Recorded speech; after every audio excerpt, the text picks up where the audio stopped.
Agama Buddha, sebagai jalan kebijaksanaan dan welas asih, tidak menolak eksistensi dewa dan dewi, namun memandang mereka sebagai bagian dari siklus kelahiran, kematian, dan kelahiran kembali.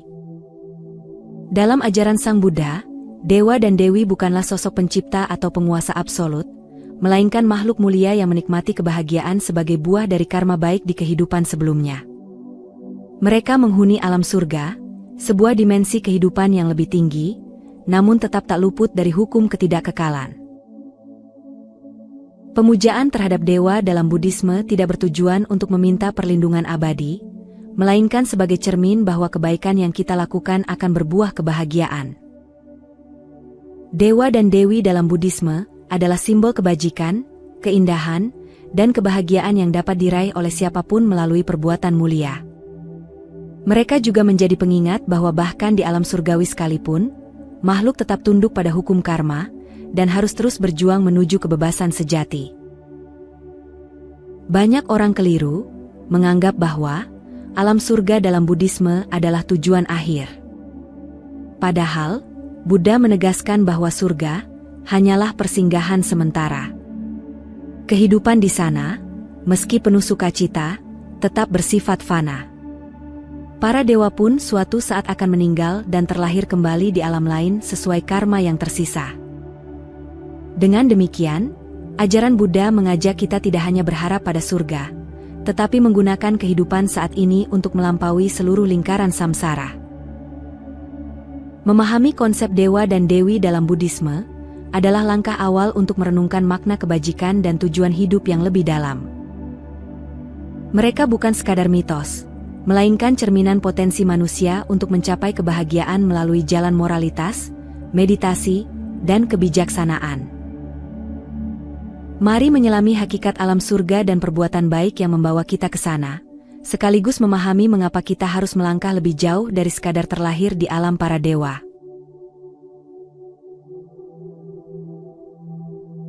Kehidupan di alam surga, kebahagiaan yang tak kekal. Alam surga dalam Buddhisme terdiri dari berbagai tingkatan, seperti di surga Catu Maharajika atau disebut dengan surga para dewa penjaga, Tawatimsa sering juga disebut surga 33 dewa, hingga alam Brahma yang lebih tinggi. Di sana, para dewa menikmati umur yang sangat panjang, tubuh bercahaya, serta kebahagiaan tanpa derita fisik. Namun, kehidupan mereka tidak lepas dari keterbatasan. Mereka tetap mengalami penuaan, kecemasan akan kematian, dan ketidaktahuan akan kebenaran mulia. Kebahagiaan surgawi adalah hasil dari karma baik, terutama perbuatan yang dilandasi kedermawanan, moralitas, dan pengembangan batin. Namun, kebahagiaan ini bersifat sementara. Ketika karma baik habis, para dewa akan meninggal dan terlahir kembali di alam yang lebih rendah. Oleh karena itu, Sang Buddha mengajarkan bahwa meski terlahir di surga adalah berkah, hal itu bukanlah pencapaian tertinggi. Kebebasan sejati hanya tercapai ketika makhluk terbebas dari semua bentuk kelahiran kembali. Dalam kehidupan ini, setiap perbuatan yang kita lakukan akan membawa akibat, baik di dunia saat ini maupun di kehidupan mendatang. Dalam ajaran Buddha, terdapat 3 perbuatan mulia yang menjadi penyebab seseorang terlahir di alam surga. Menjelajahi lebih dalam tentang pemahaman kebajikan luhur ini, akan membuat diri kita lebih mengerti tentang keluhuran dari ajaran Buddha yang sangat berharga ini, dan mari langsung saja kita bahas. Pertama, memiliki kedermawanan. Memberi dengan tulus, baik materi, waktu, maupun kasih sayang, adalah kunci dalam ajaran Buddha. Kedermawanan bukan sekadar tindakan memberi, melainkan seni melepaskan keterikatan yang menjadi fondasi kebahagiaan sejati. Sang Buddha bersabda dalam Dhammapada, bagaikan bunga yang harum semerbak, demikianlah perbuatan baik akan memancarkan kebahagiaan hingga ke alam dewa. Setiap butir beras yang diberikan kepada yang lapar, setiap tetes air yang dibagikan kepada yang haus, atau setiap senyum tulus yang dipersembahkan kepada yang terluka, adalah benih karma baik yang akan mekar di alam surga. Kedermawanan adalah bukti bahwa manusia mampu melampaui keakuan, mengubah kepemilikan sementara menjadi berkah abadi. Kisah Anathapindika, saudagar kaya yang menghabiskan hartanya untuk membeli tanah, kemudian dipersembahkan kepada Sang Buddha dan para bhikhu, mengajarkan bahwa kedermawanan sejati lahir dari ketulusan hati, bukan dari keinginan untuk dipuji. Dalam Welama Sutta, Sang Buddha menegaskan bahwa memberi dengan hati yang bersih, tanpa pamrih, bahkan hanya sebiji mangga kepada orang yang layak, akan membuahkan kebahagiaan surgawi. Namun, kedermawanan dalam Buddhisme tidak terbatas pada materi. Memberikan waktu untuk mendengarkan keluh kesah seseorang, mengulurkan tangan kepada yang terjatuh, atau sekadar mendoakan kebahagiaan semua makhluk, adalah bentuk dana yang menyentuh langit. Seperti embun yang menyejukkan bumi, kebaikan kecil pun mampu menghidupkan harapan. Yang terpenting, Buddha mengajarkan bahwa niat di balik pemberian menentukan kualitas karma. Dalam Cula Kamawibhanga Sutta, seorang miskin yang memberi sedekah dengan keyakinan dan sukacita meski hanya sesuap nasi, bisa terlahir di surga lebih mulia daripada orang kaya yang memberi dengan hati sombong. Kisah ini mengingatkan kita bahwa surga bukanlah hadiah bagi yang berharta, melainkan bagi yang berhati suci. Seperti lampu minyak yang dinyalakan oleh anak yatim, cahaya kebahagiaan surgawi bersinar terang justru dari hati yang tulus, bukan dari jumlah harta yang dikurbankan. Kedermawanan juga adalah cermin ketidakkekalan.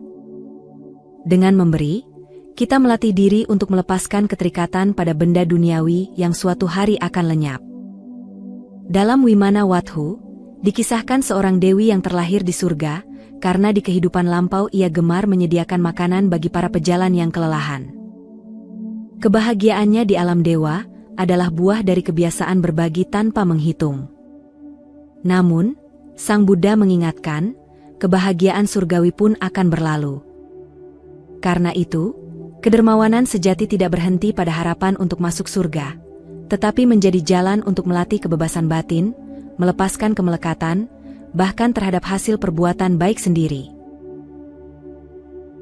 Terdapat juga teladan dari kisah Wisaka, umat awam teladan yang tak hanya mendanai vihara, tetapi juga merawat orang sakit dan menjadi pelindung bagi yang lemah. Setiap tindakan dermawannya adalah seperti mengikis keangkuhan dan menumbuhkan belas kasih. Bagi Buddha, surga bukanlah tujuan akhir, tetapi kedermawanan adalah latihan menuju nibbana.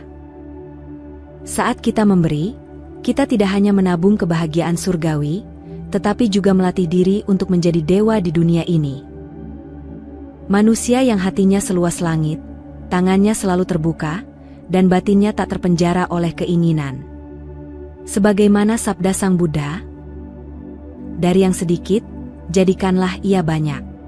Dari yang banyak, jadikanlah ia berkat bagi semesta.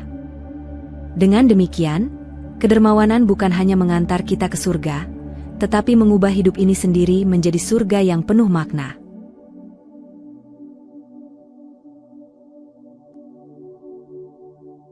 Kedua, menjaga moralitas. Buddha mengajarkan bahwa moralitas bukan sekadar larangan, melainkan pelindung kehidupan yang membebaskan diri dari kegelapan batin. 5 sila, yang terdiri dari tidak membunuh, tidak mencuri, tidak berzinah, tidak berbohong, dan tidak mabuk, adalah janji suci untuk menghormati kemuliaan hidup. Dalam Dhammapada Buddha bersabda, orang yang berjalan dengan moralitas bagaikan cahaya bulan purnama, menyinari dunia dengan kedamaian. Setiap sila yang dijaga dengan ketulusan adalah langkah menciptakan karma baik yang mengalir deras seperti sungai jernih, mengantarkan pada kelahiran ke alam surga. Moralitas adalah fondasi yang mengubah manusia biasa menjadi makhluk mulia, layaknya bunga teratai yang tumbuh di lumpur namun tak ternodai. Setiap sila mengandung kekuatan untuk melindungi dan memuliakan kehidupan. Ketika kita menahan diri dari membunuh, kita menjadi pelindung bagi semua makhluk. Ketika tidak mencuri, kita menumbuhkan kepercayaan dalam masyarakat. Ketika tidak berzinah, kita menghormati kesucian hubungan. Ketika tidak berbohong, kita menjaga keharmonisan kata-kata. dan ketika tidak mabuk, kita memelihara kejernihan pikiran. Dalam Cula Kama Vibhanga Sutta, Sang Buddha menjelaskan bahwa seseorang yang menjaga moralitas akan terlahir di alam bahagia, sebab tindakannya seperti menanam benih kebajikan di tanah subur. Bahkan, sebatang lilin yang dinyalakan dengan niat suci menjaga sila, cahayanya akan menerangi jalan menuju surga. Kisah Wisaka, umat awam teladan yang setia menjaga 5 sila sepanjang hidupnya, menjadi bukti nyata. Suatu ketika, putranya meninggal, namun Wisaka tetap tenang karena yakin akan buah karma baiknya. Sang Buddha kemudian mengungkapkan bahwa putranya terlahir di alam surga Tawatisa sebagai dewa muda. Wisaka sendiri, karena keteguhannya menjaga moralitas, kelak akan menikmati kebahagiaan surgawi. Kisah ini mengajarkan bahwa moralitas bukan hanya aturan, melainkan perisai yang melindungi jiwa dari penderitaan. Seperti burung yang terbang tinggi karena sayapnya utuh, manusia pun meraih surga karena moralitas yang kokoh. Namun, Buddha mengingatkan, moralitas harus dilandasi niat murni, bukan sekadar takut pada hukuman atau mengharap pujian. Dalam Sigalowada Sutta, seorang pemuda yang awalnya menjalankan ritual kosong, akhirnya memahami bahwa menjaga sila dengan kesadaran adalah jalan sejati menuju kebahagiaan. Moralitas sejati lahir dari cinta kasih dan belas kasih, bukan dari keterpaksaan. Seperti embun yang membasahi bumi tanpa pilih kasih, moralitas yang tulus akan meresap ke dalam karma, menyuburkan benih kelahiran di alam surga. Meski demikian, terlahir di surga hanyalah persinggahan sementara. Dalam Dewa Duta Sutta, Sang Buddha menggambarkan bahwa para dewa pun suatu saat akan meninggal jika karma baiknya habis. Karena itu, menjaga moralitas tidak hanya untuk meraih surga, tetapi sebagai batu loncatan menuju kebebasan sejati nibbana. Moralitas adalah awal dari jalan mulia berunsur 8, mengasah kebijaksanaan untuk melihat bahwa semua alam, termasuk surga, adalah sementara. Marilah kita menjaga sila bukan hanya demi kebahagiaan surgawi, tetapi untuk melatih hati menjadi sebening kristal, seperti tempat di mana cahaya kebenaran abadi bersinar. Bagaikan bunga yang harum, demikianlah ajaran mulia akan membawa kebahagiaan kemanapun ia pergi.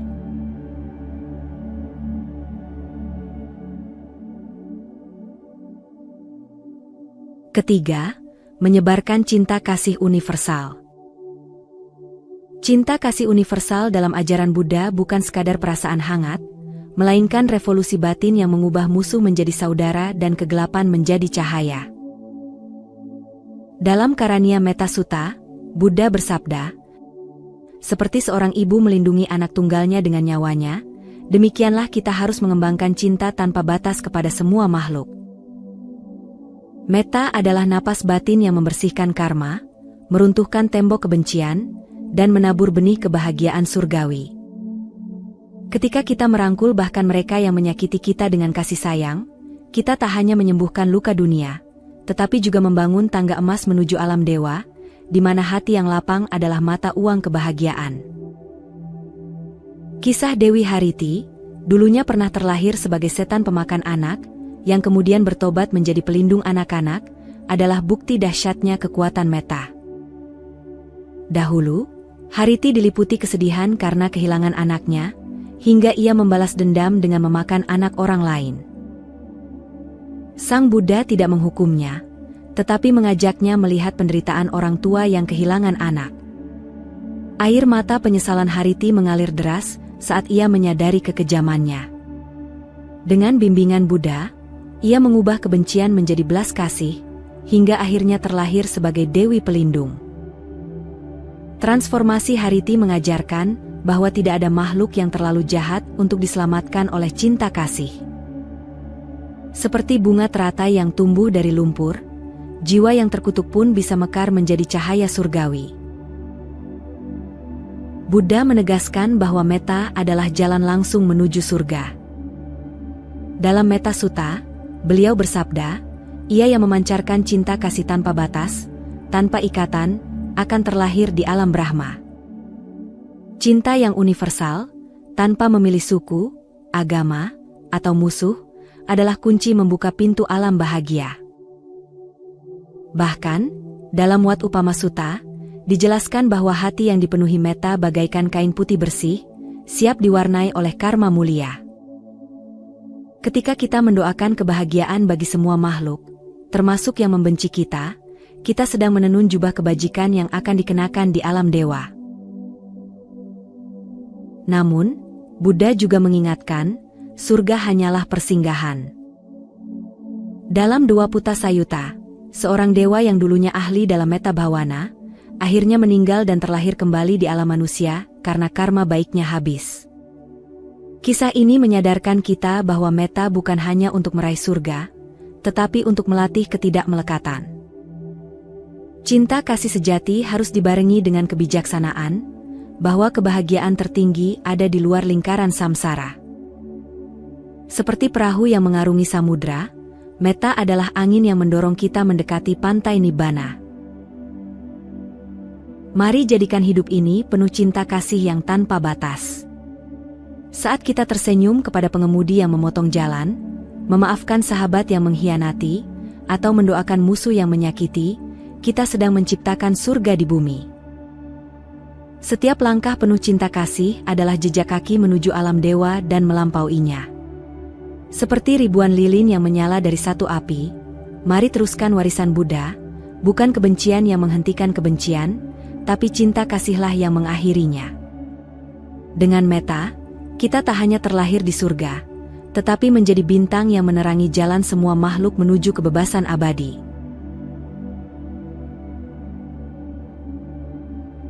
Alam surga dan para dewa mengajarkan kita bahwa kebajikan adalah jalan menuju kebahagiaan. Namun, Buddhisme mengingatkan bahwa kebahagiaan surgawi hanyalah bunga yang suatu saat akan layu. Kehidupan di surga adalah hadiah sementara bagi mereka yang berbuat baik, tetapi selama makhluk masih terikat pada nafsu dan ketidaktahuan, mereka akan terus berputar dalam samsara. Sang Buddha tidak melarang umatnya untuk beraspirasi ke surga. Tetapi beliau menyeru kita untuk melihat lebih dalam, kebahagiaan sejati hanya ada ketika pikiran terbebas dari kekotoran batin.